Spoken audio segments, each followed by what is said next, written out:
Hi everyone, welcome to Neethu's classroom. ഇന്നത്തെ വീഡിയോയിൽ 5ാം ക്ലാസ് സോഷ്യൽ സയൻസിലെ 10ാമത്തെ ചാപ്റ്റർ ആയിട്ടുള്ള wonders in the sky and splendours on the എർത്തിൻ്റെ സെക്കൻഡ് പാർട്ടാണ്. ഫസ്റ്റ് പാർട്ടിൽ ഈ ചാപ്റ്ററിൻ്റെ ഇതുവരെയുള്ള ഭാഗങ്ങൾ നമ്മൾ ഡിസ്കസ് ചെയ്തിട്ടുണ്ട്. കാണാത്തവർക്ക് വേണ്ടി ലിങ്ക് കമൻറ്റ് ബോക്സിലും ഡിസ്ക്രിപ്ഷനിലും കൊടുക്കാം. എല്ലാവരും ഒന്ന് കണ്ടു നോക്കൂ. അപ്പോൾ നമുക്ക് സെക്കൻഡ് പാർട്ടിലേക്ക് കടന്നാലോ. നെക്സ്റ്റ് നമുക്ക് നോക്കാനുള്ളത് അവർ എർത്താണ്. Read what astronaut Sunita Williams had to say about the earth. അപ്പോൾ സുനീത വില്യംസ് എന്ന് പറയുന്നത് വളരെ ഫേമസ് ആയിട്ടുള്ള ഒരു ആസ്ട്രോനട്ടാണ്. അവർ ഇപ്പോൾ നിലവിൽ അവർ സ്പേസ് സ്റ്റേഷനിലാണുള്ളത്. നാസയുടെ സ്പേസ് സ്റ്റേഷനിൽ ജീവിച്ചുകൊണ്ടിരിക്കുന്ന ആളാണ്. അപ്പോൾ അവരുടെ വാക്കുകളിൽ, അതായത് അവർ സ്പേസിൽ നിന്നിട്ട് ഭൂമിയെ കാണുന്നതിനെക്കുറിച്ച്, സ്പേസ് സ്റ്റേഷനിൽ ഇരുന്നുകൊണ്ട് ഭൂമിയെ കാണുന്നതിനെക്കുറിച്ചാണ് ഇതിൽ പറയുന്നത്. The earth looked very beautiful and wonderful. We could watch it for hours through the window of the space station. We could see the spherical shape of the earth. അപ്പോൾ സ്പേസിൽ നിന്ന് നോക്കുമ്പോൾ, സ്പേസ് സ്റ്റേഷനിൽ ഇരുന്നുകൊണ്ട് നോക്കുമ്പോൾ ഭൂമി എങ്ങനെയാണ്? വളരെ ബ്യൂട്ടിഫുള്ളാണ്. അതിനെ മണിക്കൂറുകളോളം കണ്ടുകൊണ്ടിരിക്കാൻ തോന്നുന്ന പറയുന്നത്. അതുപോലെ തന്നെ അവർക്ക് എന്ത് കാണാൻ പറ്റും? ഭൂമിയെ സ്ഫെറിക്കൽ ഷേപ്പിൽ, അതായത് ഒരു ബോൾ പോലെ ഉള്ള ഷേപ്പിൽ എന്തിനെ കാണാൻ പറ്റുന്നുണ്ട്? ഭൂമിയെ സ്പേസിൽ നിന്ന് നോക്കുമ്പോൾ കാണാൻ പറ്റുന്നുണ്ട്. നമുക്ക് ഭൂമിയിൽ ഇരുന്നുകൊണ്ട് ഭൂമിയെ ഒരിക്കലും ആ ഒരു ഷേപ്പിൽ കാണാൻ പറ്റില്ല, അല്ലേ? അത് അങ്ങനെ കാണണമെങ്കിൽ എന്ത് ചെയ്യണം? ഭൂമിയിൽ നിന്ന് പുറത്തുനിന്ന് നോക്കണം. അപ്പോൾ പുറത്തുനിന്ന് നോക്കുന്ന ആൾക്കാരാണ് ഇവരെ പോലെയുള്ള ആസ്ട്രോനട്ടുകൾ. അവരെവിടെയാണ്? സ്പേസിലാണ് ഇരിക്കുന്നത്. അങ്ങനെയാണ് അവർ അഭിപ്രായം പറഞ്ഞിരിക്കുന്നത്. ഇനി സ്പേസ് എന്ന് പറഞ്ഞാൽ എന്താണ്? Space is the area beyond the limits of the atmosphere outside A celestial body. അതായത് ഒരു ആകാശഗോളത്തിൻ്റെ, ഒരു സെലസ്റ്റിയൽ ബോഡിയുടെ പുറത്ത് അതിന് ഒരു അറ്റ്മോസ്ഫിയർ ഉണ്ടാവും. ഇപ്പോൾ ഭൂമിക്കാണെങ്കിൽ ഭൂമിക്ക് എന്തുണ്ട്? ഒരു അന്തരീക്ഷമുണ്ട്. ആ അന്തരീക്ഷത്തിന് വെളിയിൽ പോകുമ്പം, അതായത് അതിൻ്റെ ഗുരുത്വാകർഷണ ബലത്തിന്, ഗ്രാവിറ്റേഷണൽ ഫോഴ്സിന് വെളിയിലേക്ക് കടന്നു കഴിയുമ്പോൾ ഉള്ള ഒരു ഭാഗത്തിനെയാണ്, ഒരു ശൂന്യമായ സ്പേസ് ഭാഗത്തിനെയാണ് എന്ത് പറയുക? സ്പേസ് എന്ന്, ശൂന്യാകാശം എന്ന് പറയാം. Experts are sent to the space from different countries for expedition and experimentation. അപ്പോൾ ഓരോ രാജ്യങ്ങളും, പല രാജ്യങ്ങളും എന്ത് ചെയ്യാറുണ്ട്? സയൻറ്റിസ്റ്റുകളെ, അതിനുള്ള എക്സ്പേർട്സിനെ ഈ സ്പേസിലേക്ക് അയക്കാറുണ്ട്. എന്നിട്ട് അവരവിടെ പോയിട്ട് പല കാര്യങ്ങളെക്കുറിച്ചുള്ള സ്റ്റഡീസ് നടത്തും. അങ്ങനെയാണ് സ്പേസിനെ കുറിച്ചിട്ടുള്ള വിവരങ്ങളൊക്കെ നമുക്ക് ലഭിച്ചിട്ടുള്ളത്. The Earth is the only planet in the solar system where life exists. The Earth has a unique spherical shape. അപ്പോൾ നമ്മുടെ സോളാർ സിസ്റ്റം എന്താണെന്നുള്ളത് നമ്മൾ നേരത്തെ പറഞ്ഞതാണ്. സോളാർ സിസ്റ്റത്തിൽ ഭൂമിയിൽ മാത്രമാണ്, എർത്തിൽ മാത്രമാണ് എന്തുള്ളൂ? ലൈഫ് ഉള്ളൂ. ജീവൻ നിലനിൽക്കുന്ന ഒരേ ഒരു ആകാശഗോളം സോളാർ സിസ്റ്റത്തിൽ ഏത് മാത്രമാണ്? എർത്ത് മാത്രമാണ്. അതിനെന്തുണ്ട്? എർത്തിനൊരു സ്പെഷ്യൽ ആയിട്ടുള്ള ഒരു ഷേപ്പാണുള്ളത്. It is spherical with the pole slightly flattened and the equator slightly bulged. അപ്പോൾ സ്ഫെറിക്കൽ എന്ന് പറഞ്ഞാൽ കറക്റ്റ് ഒരു ബോളിൻ്റെ ഷേപ്പല്ല. അതിൻ്റെ രണ്ട് മുകൾ ഭാഗവും താഴെ ഭാഗവും, അതായത് പോളുകൾ, നോർത്ത് പോളും സൗത്ത് പോളും, മുകൾ ഭാഗവും താഴ്ഭാഗവും കുറച്ച് ഫ്ലാറ്റനാണ്, കുറച്ച് പരന്നിട്ട് നടുഭാഗം കുറച്ച് ഉന്തിയ പോലെ. അങ്ങനെ ഒരു ഷേപ്പാണ് നമ്മുടെ ഭൂമിക്കുള്ളത്. ആ ഷേപ്പിന് പറയുന്ന പേരാണ് geoid. This shape is known as geoid. The term geoid means the shape of the earth. അപ്പോൾ ജിയോയിഡിൻ്റെ മീനിങ് എന്താണ്? Shape of the earth. നമ്മുടെ ഭൂമിയുടെ ഷേപ്പിന് പറയുന്ന ഒരു പ്രത്യേക ടേമാണ് ജിയോയിഡ്. ജിയോയിഡ് ഷേപ്പ് എന്ന് പറഞ്ഞാൽ ഇങ്ങനെയത്തെ ഒരു ഷേപ്പാണ് ജിയോയിഡ് എന്നുള്ളതുകൊണ്ട് ഉദ്ദേശിക്കുന്നത്. ഓക്കെ, അപ്പോൾ ആ വേർഡ് നോക്കി വയ്ക്കുക. Geoid means the shape of the earth. The Indian scientist Aryabhatta believed that the Earth was spherical and rotated on its imaginary axis. അപ്പോൾ ആദ്യത്തെ കാലത്ത്, പണ്ട് കാലത്ത് അറിയുന്നുണ്ടായിരുന്നില്ല, അതായത് ആൾക്കാർ വിശ്വസിച്ചിട്ടുണ്ടായിരുന്നില്ല എന്ത്? ഭൂമി ഗോളാകൃതിയിലുള്ളതാണ്, അല്ലെങ്കിൽ ഭൂമി സ്ഫെറിക്കൽ ഷേപ്പിലുള്ളതാണെന്ന് അന്നത്തെ ആൾക്കാർ വിചാരിച്ചിട്ടുണ്ടായിരുന്നില്ല. ഭൂമി ഫ്ലാറ്റാണ്, കാരണം നമുക്ക് നോക്കുമ്പോൾ ഫ്ലാറ്റായിട്ടല്ലേ കാണുന്നത്. അങ്ങനെയാണെന്നാണ് അന്നത്തെ ആൾക്കാർ വിചാരിച്ചിട്ടുണ്ടായിരുന്നത്. അപ്പോൾ അല്ലാന്ന് പറഞ്ഞ കുറച്ച് ആൾക്കാരുണ്ട്, കുറച്ച് സയൻറ്റിസ്റ്റുകളുണ്ട്. അതിൽ ഇന്ത്യയിൽ നിന്നുള്ള ആര്യഭട്ട മെയിനായിട്ട് ഒരാളായിരുന്നു. ആര്യഭട്ട അന്നേ വിശ്വസിച്ചിരുന്നു എന്ത്? ഭൂമിക്ക് ഉരുണ്ട ആകൃതിയാണ്, സ്ഫെറിക്കൽ ഷേപ്പാണ്, ആൻഡ് അത് അതിൻ്റെ ഇമാജിനറി ആക്സിസിൽ ഇങ്ങനെ ചുറ്റിക്കൊണ്ടിരിക്കുകയാണ് എന്നും വിശ്വസിച്ചിരുന്നു. അതേപോലെ തന്നെ ഗ്രീക്ക് ഫിലോസഫേഴ്സ് ആയിട്ടുള്ള Thales, Pythagoras, Aristotle also believed that the earth was spherical. ഇവരൊക്കെ എന്താണ് വിചാരിച്ചിട്ടുണ്ടായിരുന്നത്? ഭൂമി സ്ഫെറിക്കലാണ്, ഉരുണ്ടതാണെന്ന് വിശ്വസിച്ചിട്ടുണ്ടായിരുന്ന ആൾക്കാരാണ്. പക്ഷേ അവർ പറഞ്ഞത് ഭൂരിഭാഗം ആൾക്കാരും അന്നത്തെ കാലത്ത് വിശ്വസിച്ചിട്ടുണ്ടായിരുന്നില്ല. Later the navigator Magellan's circumnavigation of the world proved that the earth is round. പിന്നീട് അത് പ്രൂവ് ചെയ്തത് കുറേ കാലത്തിന് ശേഷം നാവിഗേറ്റർ ആയിട്ടുള്ള, അതായത് സഞ്ചാരിയായിട്ടുള്ള മഗല്ലൻ എന്ന് പറയുന്ന ആൾ എന്ത് ചെയ്തു, ഭൂമിനെ ചുറ്റി സഞ്ചരിച്ചു വന്നു. അതായത് ഒരു പോയിന്റിൽ നിന്ന് സഞ്ചരിക്കാൻ തുടങ്ങിയിട്ട് തിരിച്ച് എവിടെ തന്നെ എത്തി, ആ പോയിന്റിൽ തന്നെ എത്തി. അപ്പോൾ അതിനർത്ഥം എന്താണ്, റൗണ്ട് ആണെന്നല്ലേ. റൗണ്ട് ആണെങ്കിൽ മാത്രമല്ലേ ഒരു സ്ഥലത്ത് നിന്ന് തുടങ്ങി അതേ സ്ഥലത്ത് തിരിച്ചെത്താൻ പറ്റുള്ളൂ. ഫ്ലാറ്റ് ആണെങ്കിൽ അത് അങ്ങനെ ഒരറ്റത്ത് എത്തി നിൽക്കേണ്ടതല്ലേ. പക്ഷെ അങ്ങനെ നിന്നില്ല, തിരിച്ച് അവിടെ തന്നെ എത്തി. അപ്പോൾ അതിൽ നിന്ന് എന്ത് പ്രൂവായി, ഭൂമിക്ക് റൗണ്ട് ഷേപ്പാണ് എന്ന്, സ്ഫെറിക്കൽ ഷേപ്പാണെന്ന് പ്രൂവായി. Images of the earth taken from space. അപ്പോൾ സ്പേസിൽ നിന്ന് നോക്കുമ്പോൾ ഭൂമിനെ ഇങ്ങനെയുള്ള രീതികളിലാണ് അവിടുന്ന് കാണാൻ പറ്റുന്നത്. അത് സ്പേസിൽ നിന്ന് എടുത്ത ഫോട്ടോസാണ് ഇത്. Observe the images of the earth captured from space. Isn't the earth seen as blue sphere in this picture? Why is it so? അപ്പോൾ ഈ പിക്ചറുകളിലൊക്കെ ഭൂമിയുടെ കളർ എന്താണ്, മേജറായിട്ടും ബ്ലൂ കളറാണ് അല്ലേ. അതെന്തുകൊണ്ടാണ്? Which is the most common colour on the globe, the model of the earth. ഇനി നമ്മൾ നമ്മുടെ കയ്യിലുള്ള ഒരു ഗ്ലോബ് നോക്കിയാൽ, ഗ്ലോബ് എന്ന് പറഞ്ഞാൽ എന്താ, എർത്തിൻ്റെ മോഡൽ നിങ്ങൾ കണ്ടിട്ടുണ്ടാവും. ഇതുപോലെ ഗ്ലോബ് അല്ലേ. ഇതിൻ്റെ മെയിൻ കളർ എന്താ, അതും ബ്ലൂ തന്നെയാണ്. The earth looks like a blue sphere from the space because 71% of the earth's surface is water. അപ്പോൾ ഈ നീല കളറിനുള്ള കാരണം എന്താണ്, ഉത്തരം അതിൽ തന്നെ കൊടുത്തിട്ടുണ്ട് കേട്ടോ. കാരണം എന്താണ്, ഭൂമിയുടെ 71% എന്താണ്, വാട്ടറാണ്, വെള്ളമാണ് അല്ലേ. കടലുകളും തടാകങ്ങളും ഒക്കെ ആയിട്ട് 71% എന്താണ്, വെള്ളമാണ്. അതുകൊണ്ടാണ് സ്പേസിൽ നിന്ന് നോക്കുമ്പോൾ അതൊരു ബ്ലൂ കളറിൽ കാണുന്നത്. കരഭാഗം വളരെ കുറച്ചല്ലേ ഉള്ളൂ. അപ്പോൾ അതിന് ചെറിയൊരു ഗ്രീനിഷ് കളർ ഉണ്ടെങ്കിലും മെജോറിറ്റി എന്തായിരിക്കും, ബ്ലൂ കളറായിരിക്കും. Another feature that distinguish the earth from other planet is its atmosphere. ഇനി മറ്റുള്ള പ്ലാനറ്റുകളിൽ നിന്ന് എർത്തിനെ വ്യത്യസ്തമാക്കുന്ന മറ്റൊരു കാര്യം എന്ന് പറയുന്നത് എന്താണ്, നമ്മുടെ ഭൂമിയുടെ അറ്റ്മോസ്ഫിയർ ആണ്, അന്തരീക്ഷമാണ്. The atmosphere is the blanket of air covering the earth. It contains gases, dust particles and water. അപ്പോൾ അറ്റ്മോസ്ഫിയർ എന്ന് പറഞ്ഞാൽ എന്താണ്, നമ്മുടെ ചുറ്റും എയർ ഉണ്ട് അല്ലേ. ഈ എയർ നമ്മുടെ ചുറ്റുമല്ല, ഒരു നിശ്ചിത പരിധി വരെ നമ്മൾ മുകളിലേക്ക് പോകുന്നതും ഒരു നിശ്ചിത പരിധി വരെ എന്തുണ്ട്, ഈ എയർ ഉണ്ട്. അപ്പോൾ ആ എയർ നിലനിൽക്കുന്ന അത്രയും ഒരു ഭാഗം ഭൂമിനെ ഇങ്ങനെ ഒരു പുതപ്പ് പോലെ പൊതിഞ്ഞ് സൂക്ഷിക്കുകയാണ്. ഭൂമിക്ക് ചുറ്റുമുണ്ടല്ലോ, അത്രയും ഭാഗത്തിനെയാണ് നമ്മൾ അറ്റ്മോസ്ഫിയർ എന്ന് പറയുക. ഇനി അതിൽ മെയിനായിട്ട് എന്തൊക്കെയാണുള്ളത്, ഗ്യാസുകളുണ്ട്, കാർബൺ ഡൈ ഓക്സൈഡ് ഉണ്ട്, ഓക്സിജൻ ഉണ്ട്, നൈട്രജൻ ഉണ്ട്, പലതരത്തിലുള്ള ഗ്യാസുകളുടെ ഒരു മിക്സ്ചറാണ്. അതേപോലെ ഡസ്റ്റ് പാർട്ടിക്കിൾസ് ഉണ്ട്, പൊടി പടലങ്ങളുണ്ട്, വാട്ടറും ഉണ്ട്, വാട്ടറിൻ്റെ അംശവും നമ്മുടെ ചുറ്റും ഉണ്ട്.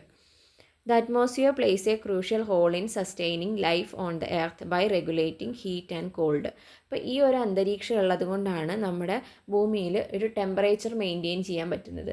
ഭയങ്കര ഹോട്ടും അല്ല ഭയങ്കര കോൾഡും അല്ലാത്ത രീതിയിൽ ഒരു അന്തരീക്ഷം, അല്ലെങ്കിൽ ഓരോ കാലാവസ്ഥയിലും കൃത്യമായ ടെമ്പറേച്ചർ മെയിൻറ്റെയിൻ ചെയ്യാൻ ഹെൽപ്പ് ചെയ്യുന്നത് ഈ ഒരു അറ്റ്മോസ്ഫിയർ ആണ്. അപ്പോൾ ഇതില്ലായിരുന്നെങ്കിൽ എന്ത് ചെയ്യാൻ പറ്റില്ല, നമുക്ക് ഇവിടെ എക്സിസ്റ്റ് ചെയ്യാൻ പറ്റില്ല, ലൈഫ് എക്സിസ്റ്റ് ചെയ്യാൻ പറ്റില്ല.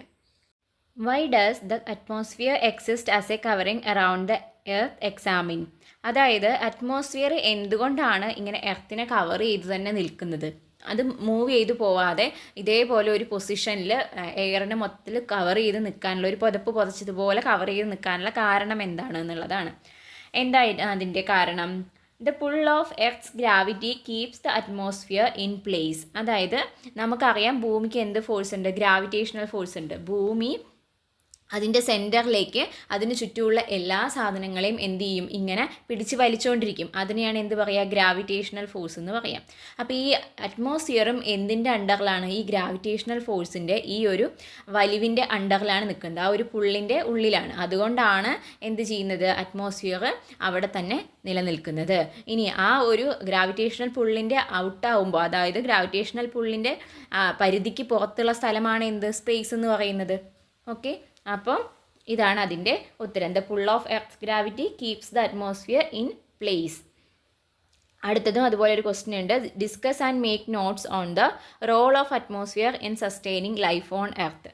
അപ്പോൾ നേരത്തെ പറഞ്ഞതുപോലെ തന്നെ ഭൂമിയിൽ ജീവൻ നിലനിൽക്കുന്നതിൻ്റെ ഒരു പ്രധാന കാരണം എന്ന് പറയുന്നത് അറ്റ്മോസ്ഫിയർ ഉള്ളത് കൊണ്ടാണ്. അപ്പോൾ എങ്ങനെയാണത് സാധ്യമാകുന്നതെന്നാണ് ചോദിക്കുന്നത്. എന്തൊക്കെയാണ് അറ്റ്മോസ്ഫിയർ അതിനു വേണ്ടി ചെയ്യുന്നത്? The atmosphere provides the air we breathe. Atmosphere traps heat and maintain moderate temperature, making the planet habitable. It also protect organism from harmful ultraviolet rays from the sun. അപ്പോൾ അറ്റ്മോസ്ഫിയർ എന്തൊക്കെ സൗകര്യങ്ങളാണ് നമ്മുടെ ഓർഗാനിസംസിന് വേണ്ടി ചെയ്തു തരുന്നത്? ഒന്ന്, നമ്മൾ ബ്രീത്ത് ചെയ്യുന്ന എയർ എവിടെയാണ്? അറ്റ്മോസ്ഫിയറിലാണ് അല്ലേ? അതേപോലെ തന്നെ അറ്റ്മോസ്ഫിയറിൽ നമ്മുടെ എർത്തിൽ ഒരു ടെമ്പറേച്ചർ, മോഡറേറ്റ് ടെമ്പറേച്ചർ മെയിൻറ്റെയിൻ ചെയ്യാൻ എന്ത് സഹായിക്കുന്നു? അറ്റ്മോസ്ഫിയർ സഹായിക്കുന്നു. അല്ലെങ്കിൽ എന്ത് സംഭവിക്കുന്നു വെച്ചാൽ, സൺലൈറ്റ് വരുന്ന സമയത്ത്, പകൽ സമയത്ത് നല്ല ഭയങ്കര ചൂടും രാത്രി സൺലൈറ്റ് ഇല്ലാത്ത സമയത്ത് ഭയങ്കര തണുപ്പും. അതായത് നമ്മൾ വിചാരിക്കുന്നതിനേക്കാൾ എക്സ്ട്രീം ആവും. അപ്പോൾ അതില്ലാതെ ആ ഒരു ഏറ്റക്കുറച്ചിൽ അധികം ഇല്ലാതെ ഒന്ന് മെയിൻറ്റെയിൻ ചെയ്ത് നിർത്താൻ സഹായിക്കുന്നത് എന്താണ്? അറ്റ്മോസ്ഫിയറാണ്. അറ്റ്മോസ്ഫിയറിൻ്റെ പ്രത്യേകത എന്താണെന്ന് വെച്ചാൽ, ഹീറ്റ് ഉള്ളിലേക്ക് വന്നു കഴിഞ്ഞാൽ അതിന് അത്ര പെട്ടെന്ന് പുറത്തേക്ക് കടത്തി വിടില്ല, തിരിച്ച് റിഫ്ലക്റ്റ് ചെയ്ത് പോകാൻ എളുപ്പത്തിൽ സഹായിക്കില്ല. അപ്പോൾ ആ ഒരു ടെമ്പറേച്ചർ എവിടെ മെയിൻറ്റെയിൻ ചെയ്യും? അറ്റ്മോസ്ഫിയറിൽ തങ്ങി നിൽക്കും. അതാണ് അതിനുള്ളൊരു കാരണം. അതേപോലെ തന്നെ നമുക്കറിയാം, ഓസോൺ പാളി പോലെയുള്ള പല കാര്യങ്ങളും ഉണ്ട് നമ്മുടെ അറ്റ്മോസ്ഫിയറിൽ. അതൊക്കെ എന്ത് സഹായിക്കുന്നുണ്ട്? ഭൂമിയിലേക്ക് വരുന്ന സൂര്യനിൽ നിന്ന് വരുന്ന എല്ലാ റേസും, നല്ല റേസും, അൾട്രാവയലറ്റ് റേസ്, ഇൻഫ്രാറെഡ് റേസ്, അങ്ങനെ കുറേ തരത്തിലുള്ള റേസ് വരുന്നുണ്ട്. അപ്പം നമുക്ക് ദോഷകരമായ അത്തരം രശ്മികളിൽ നിന്നൊക്കെ നമ്മളെ പ്രൊട്ടക്റ്റ് ചെയ്യുന്നത് എന്താണ്? അറ്റ്മോസ്ഫിയറാണ്. ഓക്കെ, അപ്പോൾ അത് ക്ലിയർ ആയെന്ന് വിചാരിക്കുന്നു. ഇനി അടുത്ത ഭാഗത്തേക്ക് കിടക്കാം. മോഷൻ ഓഫ് ദ എർത്തിൻ്റെ മൂവ്മെൻറ്റിനെ കുറിച്ചിട്ടാണ് പറയാൻ പോകുന്നത്. അപ്പോൾ അതിലൊരു കോൺവെർസേഷൻ കൊടുത്തിട്ടുണ്ട്. Son, hope you are fine, we are going to have our breakfast here. അപ്പം ദൂരത്തുള്ള വേറെ സ്ഥലങ്ങളിൽ താമസിക്കുന്ന മകനും പാരൻസും തമ്മിൽ വീഡിയോ കോൾ ചെയ്യാണ്. അപ്പോൾ പാരൻസ് പറയണത്, നിനക്ക് സുഖമെന്ന് വിചാരിക്കുന്നു, ഞങ്ങളിവിടെ ബ്രേക്ക്ഫാസ്റ്റ് കഴിക്കാൻ പോവുകയാണ്. അപ്പോൾ മകൻ എന്താ പറയുന്നത്? Dad, I have just had dinner, I am just getting ready for bed. അപ്പോൾ മകൻ എന്ത് പറയുന്നു? ഞാനിപ്പോൾ ഡിന്നർ കഴിച്ചേ ഉള്ളൂ, ഞാൻ ഇനി കിടക്കാൻ പോവുകയാണ്. അപ്പോൾ അതെന്തുകൊണ്ടാണ് അങ്ങനെ പറയുന്നത്? പാരൻസ് ബ്രേക്ക്ഫാസ്റ്റ് കഴിക്കുന്ന സമയത്ത് മകൻ എന്ത് ചെയ്യുന്നു? ഡിന്നർ കഴിക്കുന്നു. അപ്പോൾ ആ ടൈം വ്യത്യാസമാണ് അല്ലേ? എന്തുകൊണ്ടാണ് അങ്ങനെ ഒരു ടൈം വ്യത്യാസം ഉള്ളത്? ഇപ്പം നിങ്ങൾക്ക് തന്നെ അനുഭവം ഉണ്ടായിട്ടുണ്ടാവും. പുറത്ത് രാജ്യങ്ങളിൽ നിങ്ങളുടെ റിലേറ്റീവ്സ് ആരെങ്കിലും ഒക്കെ ഉണ്ടെങ്കിൽ അവർ വിളിക്കുമ്പോൾ അവർ ടൈം പറയില്ല, ഇവിടെ എത്ര മണിയാണ്, നാട്ടിൽ ഇത്ര മണിയാണല്ലേ ചോദിക്കും. ഇനി ഗൾഫാണെങ്കിൽ പോലും 2-2.5 മണിക്കൂറിൻ്റെ വ്യത്യാസം ഉണ്ടാവാറുണ്ട്. എന്തുകൊണ്ടാണ് അങ്ങനെ സംഭവിക്കുന്നത് എന്നാണ് ഇനി നമ്മൾ പഠിക്കാൻ പോകുന്നത്. Listen to this conversation. We see Gino, who is working in Canada, engaged in a video call with his parents in India. Gino and his parents live in 2 different places on earth. അപ്പോൾ എന്താണ് അതിൽ കാണിച്ചിരിക്കുന്നത്? ജിനു എന്ന് പറയുന്ന കുട്ടി എവിടെയാണ്? കാനഡയിൽ work ചെയ്യാണ്. അപ്പോൾ അവിടെ നിന്ന് ജിനു പാരൻസിനെ വീഡിയോ കോൾ ചെയ്യാണ്, ഇന്ത്യയിലുള്ള പാരൻസിനെ. അപ്പോഴാണ് ഈ ഇത്രയും എന്ത് വരുന്നത്? ടൈം ഡിഫറൻസ് വരുന്നത്. Observe the globe and find the location of Canada and India. അപ്പോൾ ഗ്ലോബിൽ നോക്കിയിട്ട് കാനഡയുടെയും ഇന്ത്യയുടെയും ലൊക്കേഷൻ കണ്ടുപിടിക്കാൻ പറഞ്ഞിട്ടുണ്ട്. Why would it be day time in one place and night in the other. അപ്പം ഇവിടെ എങ്ങനെയാണ്? ഇന്ത്യയിൽ മോർണിംഗ് ആകുമ്പം കാനഡയിൽ എങ്ങനെയാണ്? നൈറ്റാണ് അല്ലേ? അപ്പം എന്തുകൊണ്ടാണ് ഇങ്ങനെ ഒരു ഡിഫറൻസ് ഉണ്ടാകുന്നത്? As the earth is spherical, only 1/2 of the earth receive sunlight at A time. It will B dark on the other half. നോക്കൂ, അതിനുള്ള കാരണമാണ് ഇവിടെ പറയുന്നത്. ഈ പിക്ചർ ഒന്ന് ശ്രദ്ധിച്ച് നോക്കൂ. ഭൂമി ഇങ്ങനെയാണ് നിൽക്കുന്നത്, അപ്പുറത്താരുണ്ട്? സൂര്യനുണ്ട്. അപ്പോൾ സൂര്യനിൽ നിന്നുള്ള ലൈറ്റാണ് നമുക്ക് സൂര്യനിൽ നിന്നാണ് നമുക്ക് ലൈറ്റ് കിട്ടുന്നത്, അതറിയാലോ. അപ്പോൾ ഇങ്ങനെ ഭൂമിക്ക് ഒരു സ്ഫെറിക്കൽ ഷേപ്പ് ആയതുകൊണ്ട് തന്നെ ഭൂമിയുടെ എല്ലാ ഭാഗത്തും ഒരേ സമയം ലൈറ്റ് കിട്ടുമോ? ഇല്ല. ഭൂമിയിൽ പകുതി ഭാഗത്ത് ലൈറ്റ് കിട്ടുമ്പോൾ മറ്റേ പകുതിയിൽ എന്തായിരിക്കും? ഇരുട്ടായിരിക്കും, ഡാർക്കായിരിക്കും അല്ലേ? അത് ഈ പിക്ചറിൽ നിന്ന് കൃത്യമായിട്ട് നമുക്ക് മനസ്സിലാക്കാമല്ലോ. The part of the earth that faces the sun receive sunlight and so it experience daytime there. അപ്പോൾ ഹാഫ് ഓഫ് ദ എർത്ത്, ഭൂമിയുടെ പകുതി ഭാഗത്ത് സൺലൈറ്റ് കിട്ടുന്ന സമയത്ത് ആ കിട്ടുന്ന സ്ഥലത്ത് എന്തായിരിക്കും? ഡേ ടൈം ആയിരിക്കും, പകലായിരിക്കും. ഇനി അപ്പുറത്തൊരു സൈഡ് ഉണ്ടാവുമല്ലോ, അതായത് ലൈറ്റ് കിട്ടാത്ത ഒരു പകുതി ഉണ്ടാവുമല്ലോ, അവിടെ എന്തായിരിക്കും? നൈറ്റ് ആയിരിക്കും. It will be night on the other side because no sunlight reaches there. അവിടെ എന്തായിരിക്കും? നൈറ്റ് ആയിരിക്കും, കാരണം അവിടെ എന്തെത്തുന്നില്ല? സൺലൈറ്റ് എത്തുന്നില്ല. Thus night and day alternate on the earth because of the rotation of the earth. Note that point, rotation of the earth. ഭൂമിയുടെ ഭ്രമണം, അതായത് ഭൂമിയുടെ ഒരു ആക്സിസ് കാണിച്ചിരിക്കുന്നുണ്ടോ എൻ്റെ സെൻട്രൽ കൂടെ, അങ്ങനെ ശരിക്കും ഒരു ആക്സിസ് ഒന്നുമില്ല, അതൊരു ഇമാജിനറി ആക്സിസ് ആണ് കേട്ടോ.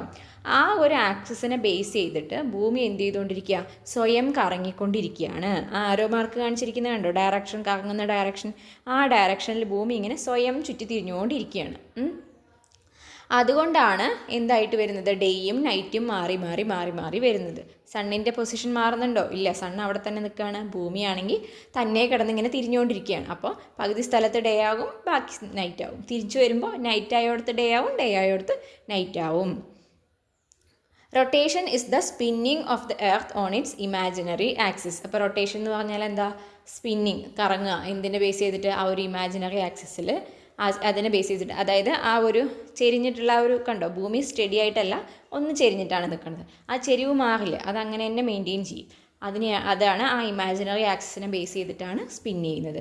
അതിനെ നമ്മൾ റൊട്ടേഷൻ എന്ന് പറയുന്നു. അപ്പോൾ റൊട്ടേഷൻ കാരണമാണ് എന്തുണ്ടാകുന്നത്, ഡേയും നൈറ്റും ഉണ്ടാകുന്നത്. അത് ഓർത്ത് വെക്കണം കേട്ടോ. ഇനി നമ്മൾ അടുത്ത വേറൊരു പ്രോസസ്സ് പഠിക്കാൻ പോവുകയാണ് അടുത്തത്. The earth rotate from the west to east. That is why we feel that sun rises in the east and sets in the west. അതായത് ഭൂമി റൊട്ടേറ്റ് ചെയ്യണത് എവിടെ നിന്ന് എങ്ങോട്ടാണ്, വെസ്റ്റ് ടു ഈസ്റ്റ് ആണ്. അതായത് പടിഞ്ഞാറ് നിന്ന് കിഴക്കോട്ടാണ് ഭൂമി ഇങ്ങനെ തിരിഞ്ഞുകൊണ്ടിരിക്കുന്നത്.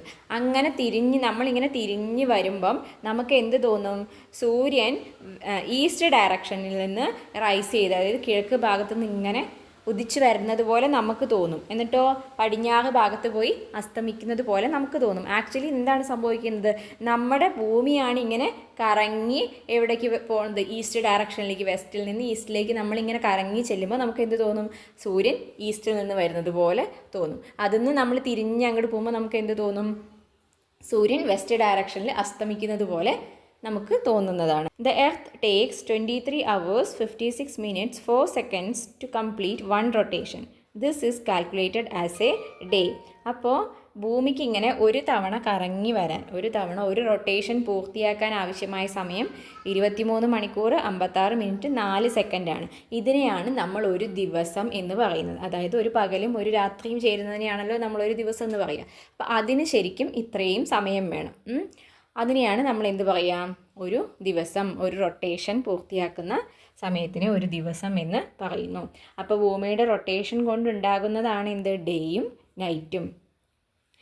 As it rotates the earth moves around the sun on a fixed orbit. ഇനി അടുത്തൊരു കാര്യം കൂടി ഭൂമി ചെയ്യുന്നുണ്ട്. ഇതിങ്ങനെ റൊട്ടേറ്റ് ചെയ്യുന്നതിനോടൊപ്പം തന്നെ എന്ത് ചെയ്യുന്നുണ്ട്, അടുത്ത പിക്ചർ നോക്കൂ, എർത്തിൻ്റെ റെവല്യൂഷൻ, അതായത് ഇങ്ങനെ തിരിഞ്ഞുകൊണ്ടിരിക്കുന്ന സമയത്ത് തന്നെ വേറൊരു മൂവ്മെൻറ്റും കൂടെ നടക്കുന്നുണ്ട്. സൂര്യനെ ഒരു പ്രത്യേക പാതയിൽ ഇങ്ങനെ ചുറ്റിക്കൊണ്ടും ഇരിക്കുന്നുണ്ട്. This is revolution. അപ്പോൾ ഇതിനെയാണ് എന്ത് പറയുക, റെവല്യൂഷൻ എന്ന് പറയുക, പരിക്രമണം എന്ന് പറയും.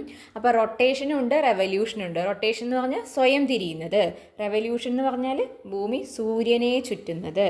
ഇനി അതിന് എത്ര സമയം എടുക്കും, it takes 365¼ days for the earth to go around the sun once. അങ്ങനെ സൂര്യനെ ഒരു തവണ മുഴുവനായിട്ട് ചുറ്റി വരാൻ എടുക്കുന്ന സമയമാണ് 365 ദിവസം. അതിനെയാണ് നമ്മൾ എന്ത് പറയുക, 1 year. It is considered as 1 year. അതിനെയാണ് ഒരു വർഷമായിട്ട് നമ്മൾ കണക്കാക്കുന്നത്.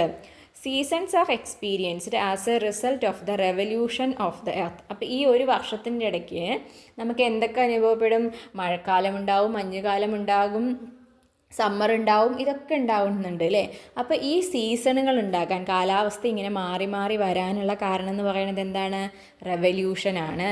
അപ്പോൾ ഡേ നൈറ്റും ഉണ്ടാവാനുള്ള കാരണം റൊട്ടേഷനും, സീസണുകൾ ഉണ്ടാവാനുള്ള കാരണം റെവല്യൂഷനുമാണ്. അതാണ് നമ്മളതിൽ പഠിക്കേണ്ട കാര്യം. അടുത്ത ടോപ്പിക് എന്ന് പറയുന്നത് സീസൺസ് ആണ്. അതിൽ ഒരു ഗ്രാൻഡ് മദർ കുട്ടികളോടൊരു കഥ പറഞ്ഞിട്ടുണ്ട്. നമുക്ക് ആ കഥയൊന്ന് വായിച്ചു നോക്കിയാലോ. How joyful were the days of my childhood. The Idavapadi rain that drenches our new clothes at the beginning itself of the school year. This rain that lasts nearly for 2 months and begin to withdraw as the month of Karkidakam ends. എന്താ പറയുന്നത്, മുത്തശ്ശി പണ്ടത്തെ കഥ പറയുകയാണ് അല്ലേ. മുത്തശ്ശിയുടെ ചെറുപ്പകാലത്തെ കഥ പറയണം. അപ്പോൾ എന്താ പറയുന്നത്? ഇടവപ്പാതി മഴ പെയ്യാൻ തുടങ്ങും. എപ്പോൾ? സ്കൂള് തുറക്കണ സമയത്ത് അല്ലേ.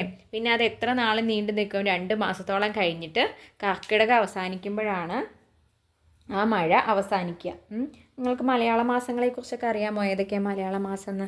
കർക്കിടകം ഒരു മലയാള മാസമാണ് അല്ലേ. Then arrives Chingam, the month of wealth and prosperity. How beautiful is nature as it blooms to welcome Onam. അപ്പോൾ കർക്കിടകം കഴിയുമ്പോൾ ഏത് വരും? ചിങ്ങമാസം വരും. ചിങ്ങമാസത്തിലാണ് എന്തുള്ളത്? ഓണം ഉള്ളത്. അപ്പോൾ ചിങ്ങം എന്ന് പറയുന്നത് ഭയങ്കര ബ്യൂട്ടിഫുൾ ആയിട്ടുള്ള മന്താണ്. ഒരുപാട് പൂക്കളും അങ്ങനെയൊക്കെ ആയിട്ട്. Then comes the തുലാവർഷം, bringing relief to the summer heat of കന്നി. അത് കഴിഞ്ഞ് ചിങ്ങം കഴിഞ്ഞാൽ കന്നി മാസത്തിൽ നല്ല ചൂടായിരിക്കും. അത് കഴിയുമ്പോൾ തുലാം വരും. തുലാം വരുമ്പോഴത്തേനും എന്ത് വരും? അടുത്ത മഴക്കാലം വരും. അതാണ് തുലാവർഷം. The month of Vrischikam and Dhanu, cool nature.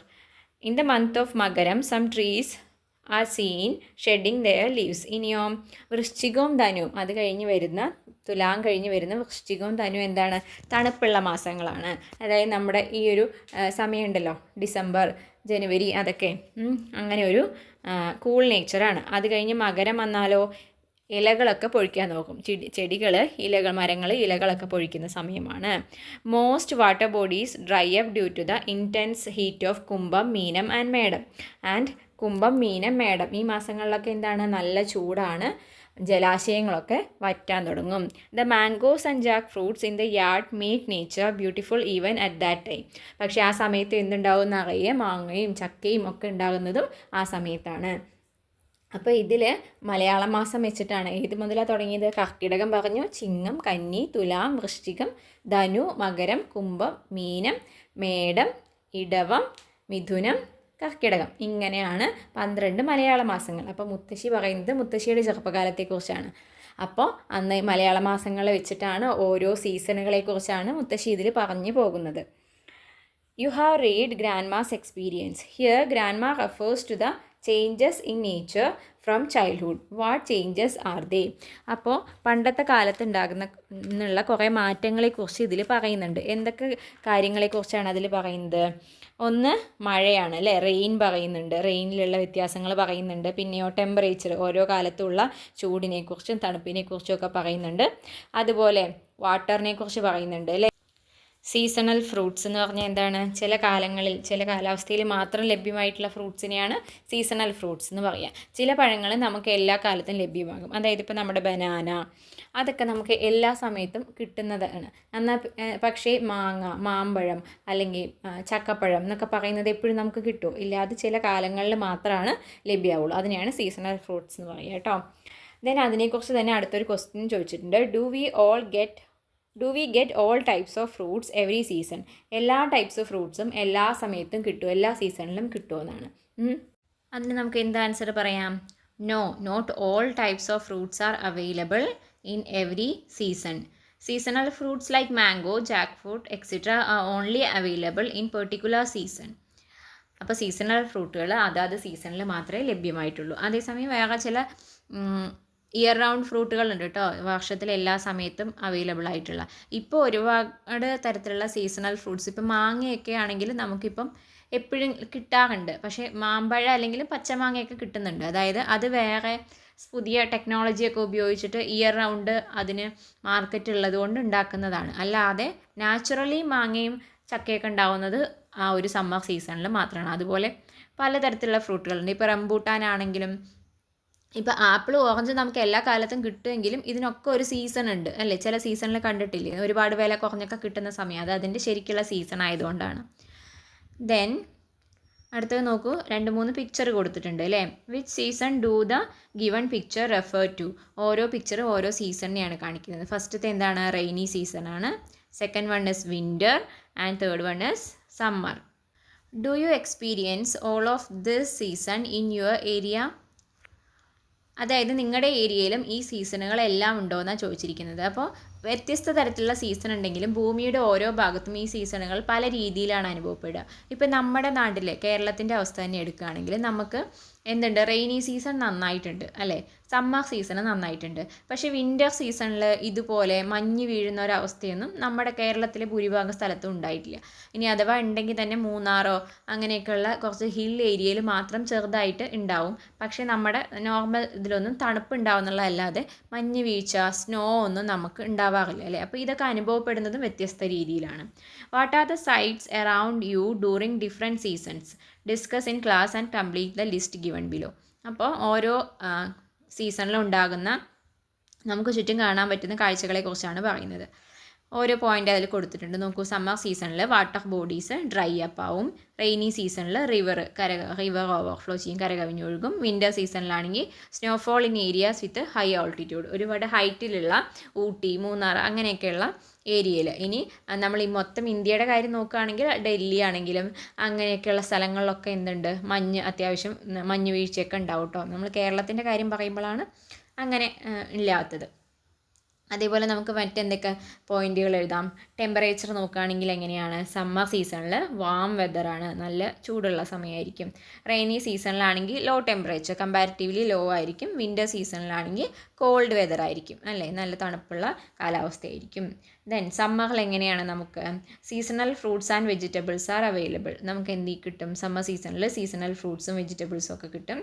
അതേപോലെ തന്നെ ഇനി റെയിനി സീസണിലാണെങ്കിലോ പ്ലാന്റ്സ് ഗ്രോ വെൽ അല്ലേ, മഴക്കാലത്ത് എന്തുണ്ടാവും, ചെടികളൊക്കെ നന്നായിട്ടൊന്ന് വളർന്ന് വരുന്നൊരു കാലം എന്ന് പറയുന്നത് നമ്മുടെ റെയിനി സീസണാണ്. ഇനി വിൻ്റർ സീസണിലോ ലിമിറ്റഡ് പ്ലാന്റ് ഗ്രോത്ത് ആണ്. വിൻ്റർ സീസണിൽ അധികം ചെടികൾ എന്ത് ചെയ്യില്ല, അങ്ങനെ അധികം വളരില്ല, അതൊരു ഡോർമൻ സ്റ്റേജിൽ ഇങ്ങനെ നിൽക്കുകയുള്ളൂ. Though different seasons are experienced in this way in Kerala, they are experienced differently in other regions of the earth. These seasonal changes are caused by the revolution of the earth and the fluctuations of the solar energy received on the earth. അപ്പോൾ ഈ പറഞ്ഞതുപോലെ ഇപ്പോൾ കേരളത്തിൽ ഇങ്ങനെയാണെങ്കിൽ ഭൂമിയുടെ മറ്റൊരു ഭാഗത്ത്, ഇപ്പോൾ നമ്മൾ അമേരിക്ക അല്ലെങ്കിൽ കാനഡ, ബ്രിട്ടൻ എന്നൊക്കെ അവിടെയൊക്കെ എങ്ങനെയായിരിക്കും, സ്നോഫോൾ എന്ന് വെച്ചാൽ നല്ല മഞ്ഞുണ്ടാവും അല്ലേ. പിന്നെ ഈ മഞ്ഞുകാലം കുറേ നീണ്ടു നിൽക്കുന്നതുണ്ട്. അതേപോലെ നമുക്ക് ഇവിടെയുള്ള പോലെ കൃത്യമായ ഒരു റെയിനി സീസൺ ഇല്ലാത്ത സ്ഥലങ്ങളുണ്ട്. അങ്ങനെ പല വ്യത്യസ്ത തരത്തിലാണ് സീസണുകൾ അനുഭവപ്പെടുന്നത്. അതെന്തുകൊണ്ടാണെന്ന് വെച്ചാൽ മെയിനായിട്ടുള്ള കാരണം എന്ന് പറഞ്ഞാൽ എർത്തിൻ്റെ റെവല്യൂഷൻ തന്നെയാണ്. അതേപോലെ തന്നെ നമുക്ക് എല്ലാ ഭാഗത്തും, ഭൂമിയുടെ എല്ലാ ഭാഗത്തും ഒരേപോലെ സൺലൈറ്റ് കിട്ടുന്നില്ല. നമ്മൾ നേരത്തെ ഭൂമിയെ കണ്ടപ്പോൾ പറഞ്ഞു ഭൂമി ഒരു ചെരിഞ്ഞാണ് ഇരിക്കുന്നത്. അപ്പോൾ ചില ഭാഗങ്ങളിൽ, അതായത് നമ്മുടെ ഇക്വേറ്ററിനോട്, ഭൂമധ്യരേഖയ്ക്ക് ഇക്വേറ്ററിനോട് അടുത്ത് നിൽക്കുന്ന സ്ഥലങ്ങളിലൊക്കെ ആണെങ്കിൽ നന്നായിട്ട് സൺലൈറ്റ് കിട്ടും. അതേസമയം പോൾസിനോട്, ആ രണ്ടറ്റത്തോട് അടുത്ത് കിടക്കുന്ന സ്ഥലങ്ങളാണെങ്കിലോ സൺലൈറ്റ് കിട്ടുന്നത് കുറവാണ്. അപ്പോൾ അവിടുത്തെ കാലാവസ്ഥയ്ക്കും അതിനനുസരിച്ചിട്ടുള്ള വ്യത്യാസങ്ങളുണ്ടാവും.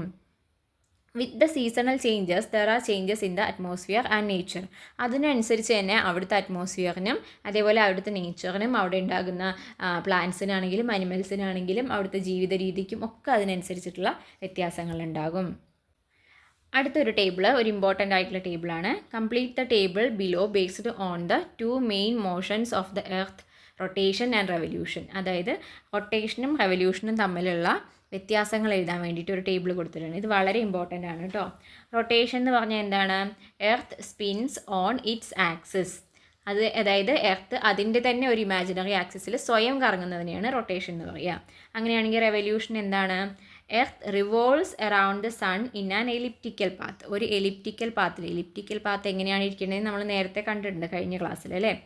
അപ്പോൾ അങ്ങനെ ഒരു എലിപ്റ്റിക്കൽ പാത്തിൽ എർത്ത് സണ്ണിനെ ചുറ്റുന്നതിനെയാണ് എന്ത് പറയുന്നത്, റെവല്യൂഷൻ എന്ന് പറയുന്നത്. ദെൻ റെവല്യൂഷൻ്റെ ഫലമായിട്ടുണ്ടാകുന്നത് സീസൺസ് ആണെങ്കിൽ റൊട്ടേഷൻ്റെ ഫലമായിട്ട് എന്താണ് ഉണ്ടാകുന്നത്, ഡേ ആൻഡ് നൈറ്റ് ആണ് ഉണ്ടാകുന്നത്. അപ്പോൾ ആ വ്യത്യാസങ്ങൾ കൃത്യമായിട്ട് പഠിച്ചു വയ്ക്കണം, എക്സാമിന് ഇമ്പോർട്ടൻ്റ് ആയിട്ട് ചോദിക്കുന്നതാണ്. ഓക്കെ, അടുത്തതായിട്ട് ചെറിയൊരു ന്യൂസ് റിപ്പോർട്ട് കൊടുത്തിട്ടുണ്ട്.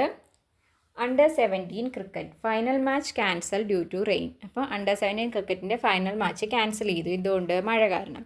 Kochi under 17 cricket final match scheduled yesterday was cancelled due to unexpected torrential rains. Weather forecast says that it is likely to have strong wind and rain for the next 3 days. അപ്പം cricket match മാറ്റിവെച്ചു. Weather forecast, കാലാവസ്ഥാ നിരീക്ഷണ കേന്ദ്രം പറയുന്നത് എന്താണെന്ന് വെച്ചാൽ 3 ദിവസത്തേക്ക് നല്ല കാറ്റും മഴയും ഉണ്ടാവുമെന്നാണ് പറയുന്നത്. ഇത്തരത്തിലുള്ള ന്യൂസുകളും കാര്യങ്ങളൊക്കെ നമ്മൾ ഡെയിലി ബേസിസിൽ കേൾക്കുന്നതാണ് അല്ലേ. Having you read this news? What was the situation that led to the cancellation of the cricket match? എന്തുകൊണ്ടാണ്? മഴയാണ്. ആൻഡ് അതുപോലെ തന്നെ 3 ദിവസത്തേക്ക് മഴ ഉണ്ടാവാനുള്ള സാധ്യതയുണ്ട്. Sometimes these changes in the atmospheric conditions occur due to changes in weather. അപ്പോൾ ഇത് എന്തുകൊണ്ടാണ് ഉണ്ടാകുന്നത്? വെതറിൽ ഉണ്ടാകുന്ന കാലാവസ്ഥയിൽ ഉണ്ടാകുന്ന വ്യത്യാസം കൊണ്ടാണ് ഉള്ളത്. അപ്പോൾ നമ്മൾ 2 വാക്കുകൾ കേൾക്കുന്നതാണ് വെതറും ക്ലൈമറ്റും. എന്താണ് വെതറും ക്ലൈമറ്റും തമ്മിലുള്ള വ്യത്യാസം എന്നാണ് പറയുന്നത്. വെതർ എന്ന് പറഞ്ഞാൽ weather is the atmospheric condition experienced at a certain time in an area. അതായത് ഒരു പ്രത്യേക സമയത്ത് ഒരു പ്രത്യേക സ്ഥലത്ത് അനുഭവപ്പെടുന്ന കാലാവസ്ഥ, അവിടുത്തെ അറ്റ്മോസ്ഫിയറിൻ്റെ കണ്ടീഷൻ എന്താണോ അതിനെയാണ് എന്തെന്ന് പറയുന്നത്? വെതറാണ് വെതർ എന്ന് പറയുന്നത്. Humidity, heat, rain, wind, clouds etcetera in the atmosphere at a certain time influences the weather condition. അപ്പോൾ ഇത് എന്തിനെയൊക്കെ ഡിപ്പെൻഡ് ചെയ്തിരിക്കുന്നു? ആ സമയത്ത് അവിടെയുള്ള ഹ്യൂമിഡിറ്റി, അതേപോലെ ഹീറ്റ്, അവിടുത്തെ റെയിനിൻ്റെ അവസ്ഥ, വിൻഡ്, ക്ലൗഡ്സ് എങ്ങനെയാണ്, ഇതിനൊക്കെ നോക്കിയിട്ടാണ് ഒരു പ്രത്യേക സ്ഥലത്തെ ഒരു പ്രത്യേക സമയത്തെ വെതർ പറയുന്നത്. അതിനെ നമ്മൾ വെതർ ഫോർകാസ്റ്റ് എന്ന് പറയും. അത് ന്യൂസിലൊക്കെ എപ്പോഴും ഒരു ന്യൂസ് കഴിയുമ്പോൾ അല്ലെങ്കിൽ ഒരു പ്രത്യേക സമയത്ത് പറയാറുണ്ട് അല്ലേ, ഇത്രയാണ് ടെമ്പറേച്ചർ, അല്ലെങ്കിൽ മഴ പെയ്യാൻ ഇന്ന സമയം മുതൽ ഇന്ന സമയം വരെ മഴ പെയ്യാൻ സാധ്യതയുണ്ട്. നമ്മുടെയൊക്കെ ഫോണിലും ഇപ്പോൾ അത് അവൈലബിൾ ആയിട്ട് വരാറുണ്ട്. വെതർ ഇങ്ങനെ കണ്ടിന്യൂസ് ആയിട്ട് കാണിച്ചുകൊണ്ടിരിക്കും. ഇത്ര സമയത്ത് മഴ പെയ്യാൻ സാധ്യതയുണ്ട്, ഇപ്പോൾ ഇത്ര ടെമ്പറേച്ചറാണ് എന്നൊക്കെ പറയും. അതിനെയാണ് നമ്മൾ വെതർ എന്ന് പറയുന്നത്. അതായത് ഒരു ഡെയിലി ബേസിസിൽ അല്ലെങ്കിൽ ഇന്ന ദിവസം ഇങ്ങനെ എന്ന് പറയുന്നതിനെയാണ് വെതർ എന്ന് പറയുന്നത്. ഇനി ക്ലൈമറ്റ് എന്ന് പറഞ്ഞാലോ, climate is the average daily weather conditions experienced in area over a long period. അതായത് ആ ഒരു സമയത്ത് കുറച്ച് നാളത്തേക്ക് അല്ലെങ്കിൽ ആ ഒരു പെർട്ടിക്കുലർ സീസൺ അവിടുത്തെ കാലാവസ്ഥ എങ്ങനെയാണോ അതിനെയാണ് നമ്മൾ എന്ത് പറയുക? ക്ലൈമറ്റ് എന്ന് പറയുക. അതായത് നമ്മളിപ്പോൾ എവിടെയെങ്കിലും ഒരു ടൂർ പോകുന്നു, നമ്മളിപ്പോൾ ഊട്ടിയിൽ പോകാൻ തീരുമാനിക്കുന്നു. നമ്മളപ്പോൾ ഊട്ടിയിലത്തെ ക്ലൈമറ്റ് എങ്ങനെയാണ്? ഇപ്പോൾ ഡിസംബർ മാസത്തിലാണെങ്കിൽ ഊട്ടിയിൽ എങ്ങനെയാണ്? നല്ല തണുപ്പാണ്. അതാണ് അവിടുത്തെ അപ്പോഴത്തെ ക്ലൈമറ്റ്. പക്ഷേ നമ്മളവിടെ ചെന്ന് ഇറങ്ങുന്ന ദിവസം അവിടുത്തെ വെതർ വ്യത്യസ്തമായിരിക്കാം. ചിലപ്പോൾ അന്ന് അവിടെ നല്ല മഴയായിരിക്കും. അല്ലെങ്കിൽ നമ്മൾ ഒരു സ്ഥലത്തേക്ക് പോകുമ്പോൾ അവിടെ നല്ല തെളിഞ്ഞ കാലാവസ്ഥയാണ്, അന്ന് ആ സമയത്ത് നല്ല തെളിഞ്ഞ ഒരു കുഴപ്പമില്ലാത്ത ക്ലൈമറ്റാണ് അവിടെ കുറച്ച് ദിവസമായിട്ട്. അതാണ് അവിടുത്തെ അപ്പുറത്തെ സ്ഥിതി എന്ന് അറിഞ്ഞിട്ടാണ് നമ്മൾ പോകുന്നത്. നമ്മൾ അവിടെ ചെന്ന് ഇറങ്ങുമ്പോൾ അവിടെ എന്തായിരിക്കും? നല്ല മഴയായിരിക്കാം. അപ്പോൾ അതാണ് അന്നത്തെ വെതർ. അപ്പോൾ ഒരു പെർട്ടിക്കുലർ ടൈമിൽ അവിടുത്തെ അവസ്ഥേനെയാണ് വെതർ എന്ന് പറയുക.